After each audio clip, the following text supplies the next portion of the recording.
Well, let's do this. Let's jump into Exodus chapter 1. Did it weird you out whenever you came into the auditorium and it's just blank on the walls and blank everywhere? You miss Christmas decorations? Just don't worry. In 2.5 months, we'll have missions conference and there'll be flags down the walls. And then a little while after that, it'll be Easter. And then it'll be Vacation Bible School. And who knows what we'll do this year, right? Crazy castle theme, maybe dragons. It'll be fun.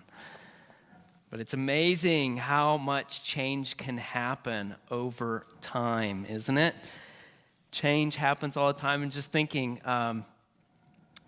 do you remember when some of the, like Rusty was like in Tiny Tots? You were never in Tiny Tots? Never? You just went from like 0 to 17 or... All right, do you remember when this auditorium was a whole lot smaller? Do you remember when there was like this black dark room in the back? Some of you don't remember that. Do you remember the old building?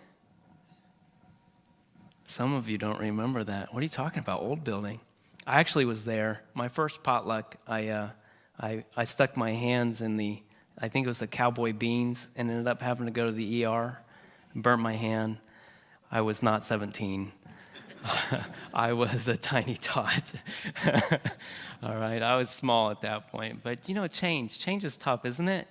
And in this, we're jumping into a big amount of change.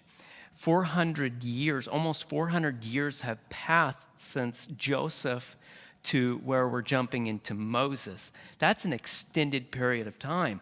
None of us are 400 years old, so we don't even understand what kind of a difference that can make in time. But even I know that I've talked to many of you. Have you ever said, back in my day, things were just different? And I'm just having a hard time with change. And sometimes in change, there's fear. And there's a couple different types of fear. I talked a little bit about a fear this morning, and diving deep into God's Word, it inspires a fear that's a good fear, but then we often dive into a bad fear. You know what I'm talking about? And when we dive into a bad fear, of fearing what's going to happen, all of a sudden you jump into anxiety. And then when you're desperate, what often happens? Do you ever hurt other people when you're desperate and you're fearful? Do you ever say, hey, survival of the fittest, I'm out of here, preservation, all right?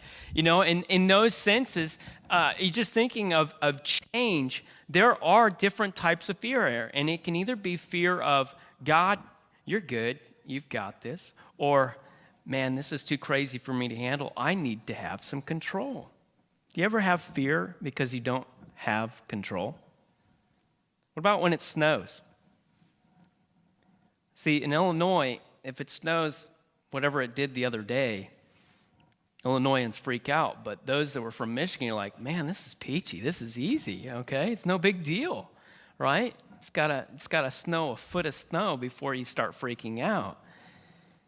But people go crazy in those moments. And then have you ever lost control of your vehicle on ice?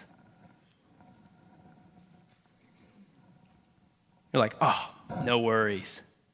Some of you are probably like that. I don't ever overcorrect. Have you ever overcorrected in your vehicle? Anybody want to confess their sins tonight? I think we've all done it.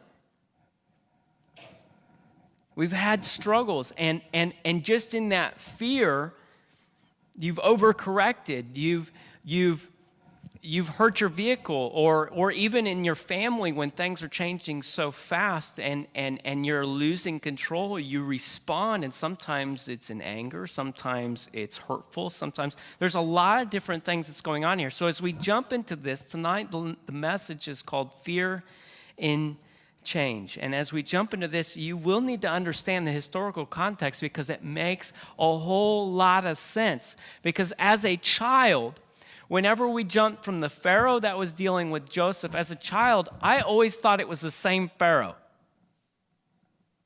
I don't know if you thought that as a kid. You thought it was the same Pharaoh that was with Joseph as that was with Moses. And it's like, well, why did the guy just switch? Why is he bipolar? What's going on here? I didn't connect the dots as far as how much change had happened over time and the way that he responded to it. So we're going to jump into that tonight.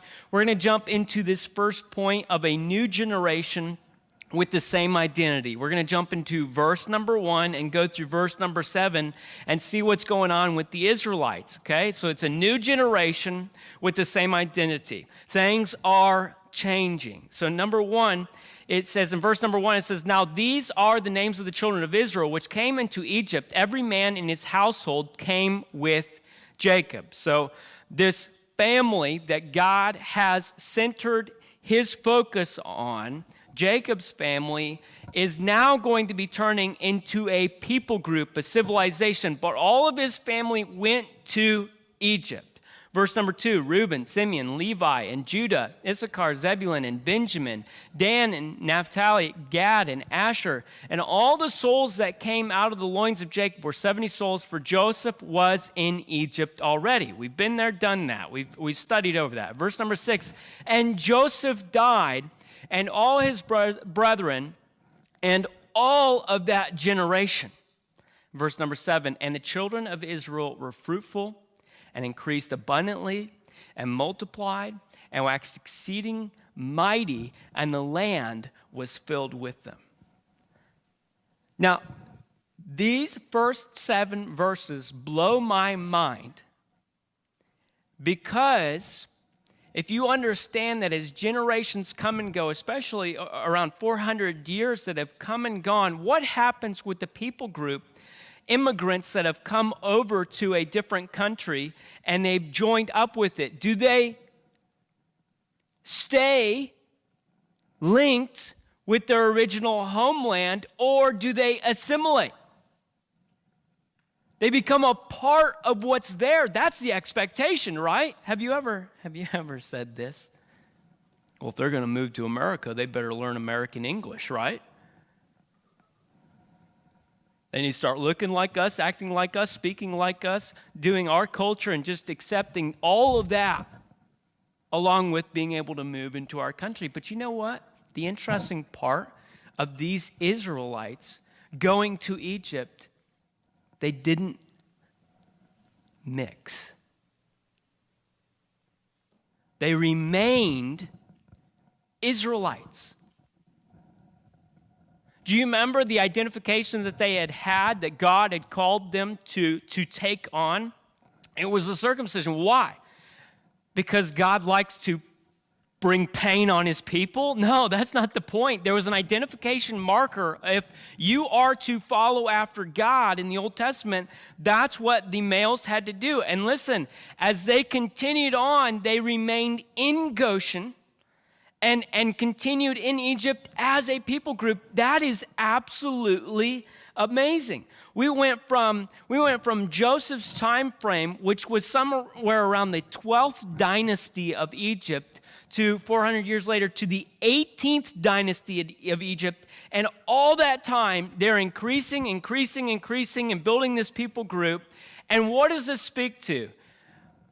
Man, they must be very strategic at what they do to make sure that they all stayed united and stayed together. Or God.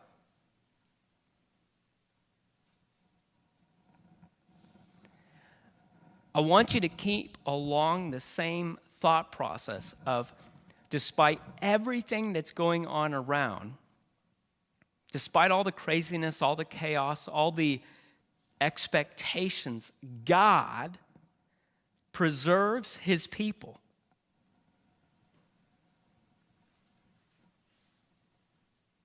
He preserves his plan. His promises remain, and this is what we can hold on to. Hundreds of years pass, and you can still trust in God, and he's keeping this same identity with this people. And as they grow and grow and grow, they don't do what normal groups do. They actually keep together, and they're still identifying with God, and we'll see more of that as we go along. But we're not only seeing this new generation with the same identity, but we jump in later on here in verse number 8, and we see some problems. And all of a sudden, we find a new Pharaoh with a forgetful mind. A new Pharaoh with a forgetful mind. In verse number 8, we jump into this. Now there arose up a new king over Egypt, which knew not Joseph. Okay? Things have changed. They don't know Joseph anymore, which seems awfully ironic because that's the only reason why Egypt survived and all of the surrounding civilizations survived, because of the fact that Joseph was the one, as God directed, to bring him into Egypt to be able to preserve what's going on there and to be able to save up all of that food to be able to get through the famine and all the surrounding civilizations to be able to come and make Egypt great, because they're selling all their livestock, they're giving all of their land, and they're making Egypt this big, mighty empire. And yet, he didn't know Joseph. Do you find that ironic? But in verse number 9, it says, and he said unto his people, behold, the people of the children of Israel are more and mightier than we. Come on, let us deal wisely with them, lest they multiply. And it come to pass, and when there falleth out any war, they join also unto our enemies and fight against us, and so get them up out of the land. Verse number 11, therefore they did set over them taskmasters to afflict them with their burdens, and they built for Pharaoh treasure cities, Pithom and Ramses. Now you say, what's going on here in this situation, and what's happened to cause them to totally forget what happened with Joseph, to get them to this point where they take this peaceful community that's living within Egypt and still being able to move forward. It's peaceful, they're working together, it's fine, everything's good. All of a sudden they've turned. What's happened? Well, if you connect the dots as far as the time frame, we know that the Exodus happened somewhere around 1446 BC. And that time frame would put us around the time when the 18th dynasty came about. The way that it did was because Egypt wasn't doing so hot a few dynasties before that. See, there was this people group that came to Egypt and started assimilating into Egypt, but yet still kept their identity. There was this group called, and you know how well I do with names, but it's Hyksos, Hyksos. There's this people group that came in, and they ended up taking over Lower Egypt to the point where their control grew so much that Upper Egypt became the vassal to Lower Egypt. And so this group of people had control over the entirety of Egypt. What wasn't theirs became servants to them. And yet, despite all of that, Israel still remains. The Israelites still remain in Egypt. Now, when the 18th dynasty starts, the whole entire reasoning for that is finally an Egyptian leader rises up, conquers this invader, kicks them out of the land, and gains back control of Egypt. Now think about this. You fought long and hard. How much sacrifice went into it to get your country back from invading peoples. You finally get Egypt back, and there's still a civilization that's taking up roots right smack dab in the middle of Egypt. What starts coming to your mind? We just kicked out these people because they had taken over, they had invaded, and we finally got control again, but yet there's this people group. They could end up taking sides with any of our enemies. They could go and connect with this group that we just kicked out. They could go and find any other group that could be rising up within this area. And if you know your history at all, man, it was like teams were changing all the time, all throughout history. It's like the Assyrians would team up with the Egyptians, and they would fight this person, this group, and then this group would not be in so great a power anymore. So then they would team up with the Egyptians in order to battle the Assyrians, and it's constantly changing all over this area. And yet this is the fear that this leader, who's finally just gotten control, has responded with, man, what are we going to do about these people? So instead of doing something rational, as far as, hey, listen, we want to keep peace with you. What can we do to make sure that our groups get along? What can we do to keep the peace between Israel and Egypt? What can we do to keep this moving along to where we don't have any problems and you don't team up? Instead, he responds in fear and trying to grasp at any control that he can and ends up enslaving the entirety of the Israelites. That makes sense, doesn't it? Only when you're fearful. Do you ever find that when you are fearful and you're trying to grasp at straws, that you make some irrational decisions? Do you ever find that when you are desperate, that you forget that God's in control and you should just trust in him? You know, God's not even a picture for this Pharaoh. He's just trying to gain control. Verse number 12, it says, but the more they afflicted them, the more they multiplied and grew. So the more that they tried to push them down, the Israelites just kept on growing. And they were grieved because of the children of Israel. This was their focus. They were worried about them. Verse number 13, and the Egyptians made the children of Israel to serve with rigor. Verse 14, and they made their lives bitter with hard bondage and mortar and in brick and in all the manner of service in the field. All their service wherein they made them serve was with rigor. And verse 15, and the king of Egypt spake to the Hebrew midwives, of which the name of the one was Shiphrah and the name of the other one was Puah. I love the names, back then. That's awesome, okay? Verse 16, and he said, when ye do the office of a midwife to the Hebrew women, and see them upon the stools, if it be a son, then ye shall kill him. But if it be a daughter, then she shall live. Let me ask you this. What drives humanity to kill children?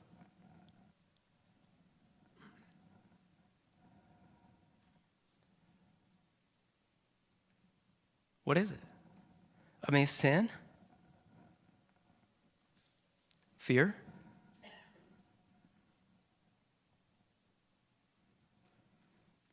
What happens with abortion? Oh, this is going to mess up my life. I can't do college anymore. I can't get the job that I want. I can't have this relationship. Everybody's going to turn against me. My parents are going to be estranged, and my family and my friends and my reputation, and all these things are going to happen.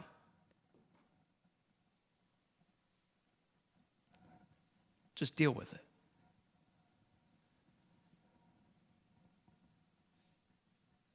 Just deal with it.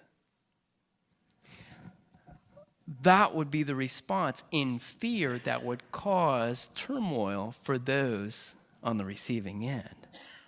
But this Pharaoh is saying, listen, you Hebrew midwives, I want you to take care of this. When you're going in and they're having these children, I want you to kill the male children. Why? No future army. No future strength.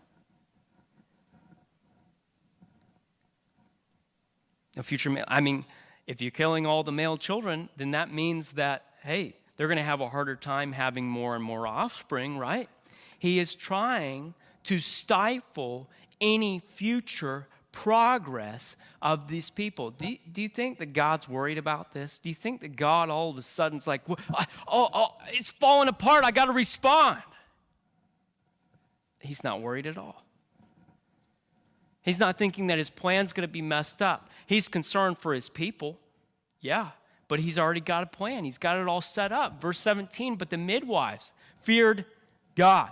You get the two differences here, the two different types of fears. You got the one who responds in fear of, I'm losing control, I'm desperate, and I'm so desperate that I'm willing to hurt others for the sake of that control. And on the other side, these midwives fear God.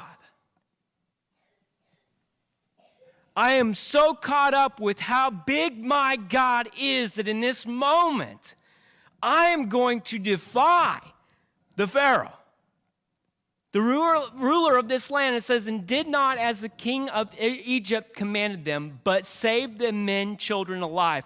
I will not follow this because I fear God. And I love their excuse, by the way. It's awesome. Okay, as we go on, and the king of Egypt called for the midwives and said unto them, why have ye done this thing and have saved the men, children alive? Verse 19, and the midwives said unto Pharaoh, because the Hebrew women are not as the Egyptian women, for they are lively. I love that description. They are lively and are delivered ere the midwives come in unto them. They deliver these kids so fast, we can't catch up. We can't get there fast enough to deal with this situation. Is it a lie? Is it a lie what they're saying? I have no idea. But I think that's a pretty good excuse, isn't it? They're coming in here and they're saying, listen, I fear God, and so I, you know what? Hey, they are lively. Maybe they're taking their time. Hey, this Hebrew woman's having a child. So, oh yeah, I gotta go grocery shopping first. Some of you ladies, I know you were like 30 seconds and all of a sudden the child's here, you know. Some of you are jealous of those types of ladies, right? Okay, and I don't pretend to know what goes on. You know, I just was sitting there waiting for the child to show up, and then we ended up into 3 C-sections. You know, it's crazy. So I never got that full experience, right? But as you get into this, here it is, this midwife. Hey, listen, we fear God over what the highest power in this land can do unto us. God's got this. God's got this.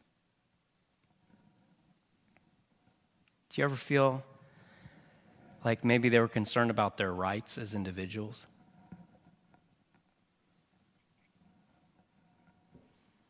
Say, what do you mean rights? Well, that's a term that we would often use here in America as our rights.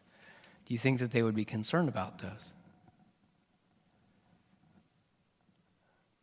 Well, right to choose as a midwife to do what I feel is necessary for the children that are here, a right to be able to extend our people group and to be able to progress and to be able to grow and to be able to have quality of life. All these things that they are facing right here in the midst of this Pharaoh wanting to deal with these people and to keep them under control. You know, in verse 20 it says, therefore God dealt well with the midwives. Those that fear him, God deals well with them. He dealt well with the midwives, and the people multiplied and waxed very mighty. It's interesting how those that are enemies of God's people are trying to stifle any type of growth, and yet God's people continue to grow. Verse 21, and it came to pass because the midwives feared God, that he made them houses. And Pharaoh charged all his people, saying, every son that is born ye shall cast into the river, and every daughter ye shall save alive. And so he goes on and he passes up these midwives and he goes straight to his people. And what do you think he's communicating to his people? This people group, listen, we've got to be able to protect ourselves against this invader that's in our land. We've got to be able to keep this under control. and make sure they don't take over. And so all of this fear, all of this desperation in trying to control what is going on, turning to hurt others. There's a couple things that I really want you to focus on here tonight as we figure out the application. One thing, as we jump back to remembering people. Do you remember when it said that the Pharaoh did not know who Joseph was? Didn't know.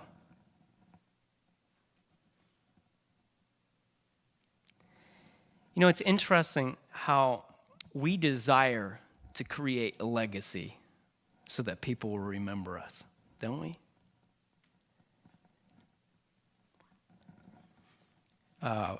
We just had a good friend of ours pass away this past week. She found out that she had leukemia, and they just gave her a couple days to live. That was tough. It was fast. I remember preaching a sermon one time about our legacy and how people will forget us, and she had come to me afterwards, and she says, I hope people don't forget me. I hope that I have such an impact on their lives that they will remember what God's been able to help me do in their lives. And I said, sure, yeah, that's what we hope for. And then I started thinking about this after she's passed away and just running through my mind, and I told my wife, I said, it's such a shame that the next generations will have no idea who Anna Mae is.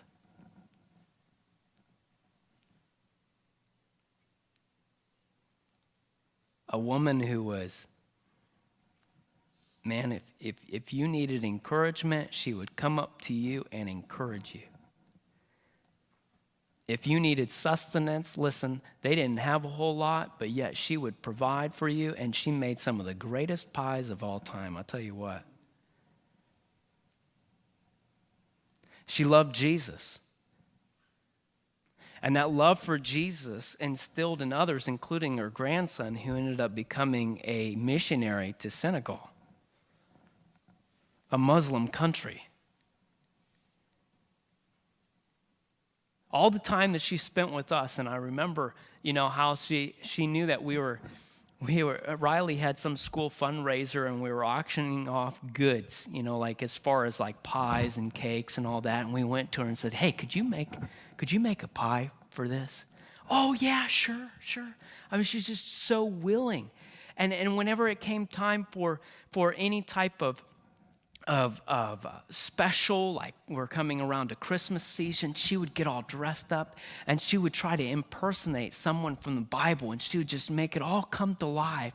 And yet all these things that she'd do just to be able to serve and to love and to care for, and all the hats that she wore for Jesus.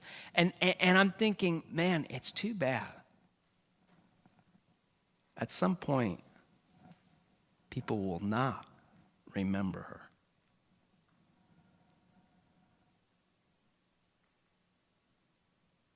But you know who's remembered constantly? You know who shows up in our lives all the time and constantly brings us back to Him and never passes away, never leaves us nor forsakes us? It's God. I'm just reminded of the frailty of our life and our reputation, and we can come and go, and no matter how much we try to do, it does go away. But all that God does in His plans and His care and His love, it continues for generation upon generation upon generation. And even when I leave this earth, my kids can still experience who God is. He remains. His plan remains. It's something that we can hope in and love and cherish and look forward to and have hope in. And this is something that's awesome about our God. So whether we depict how different humanity is compared to what God is, as far as, yes, people will be forgotten, but God never will be. But as we jump into these two different types of fears,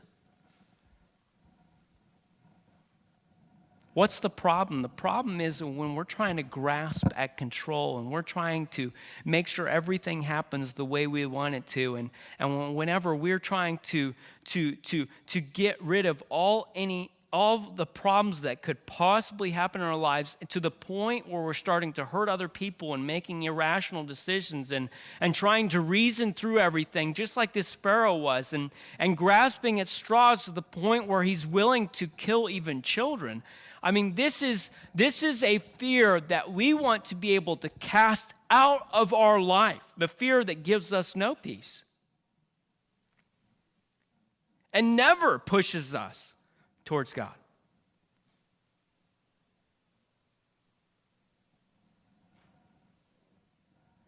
And we want to grasp onto the fear that these Hebrew midwives had, and grasping onto that to the point where, listen, I understand that God is in control and God does have this, and no matter what change that I do face from going to generation to generation to generation, no matter how much change that I'm going to face in 2023,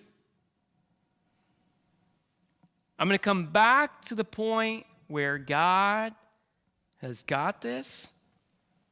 I'm going to rest in Him, and His plan remains. Because you got to ask yourself, if they've been living in peace in Egypt for this long, what's the problem with them staying there? Why can't they just continue where they're at?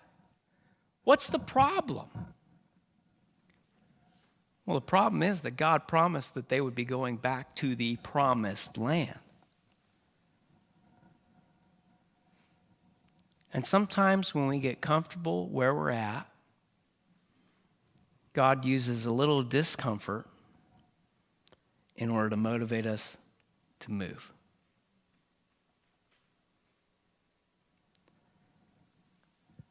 When has the church itself grown exponentially? Is it when we're at ease and we're sitting back in our lazy boys and just enjoying all the pies that we can possibly get at Pie and Praise Night? Or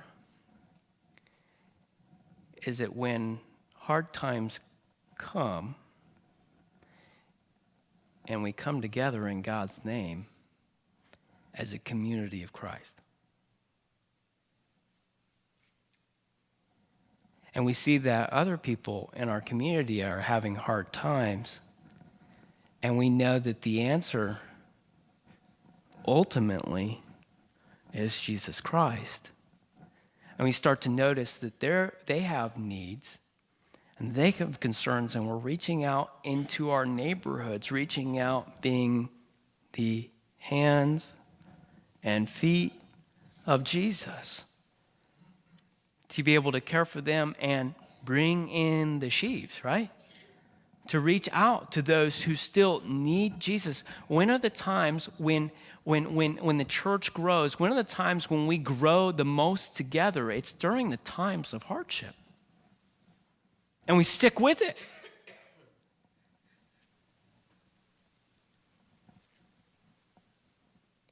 So in the midst of all of this, knowing that even when trouble is coming, I could still rest in God.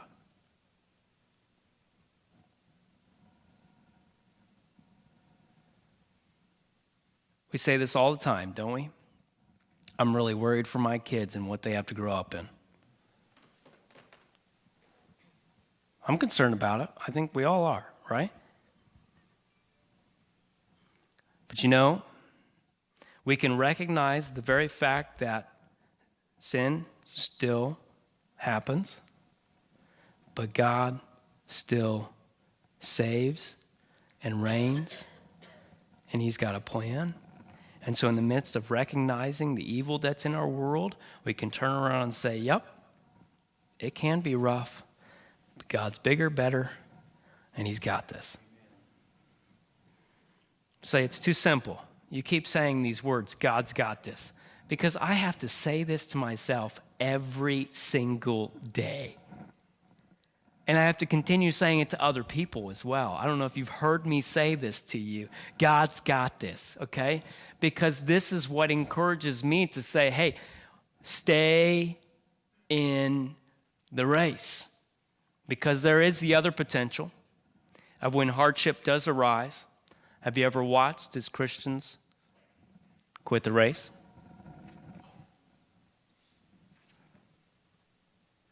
That's when the potential for growth is decimated, right? We got to stay in the race.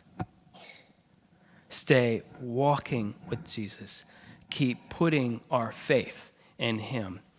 Faith is not just a one and done thing. It is a continual faith for the rest of our lives into eternity.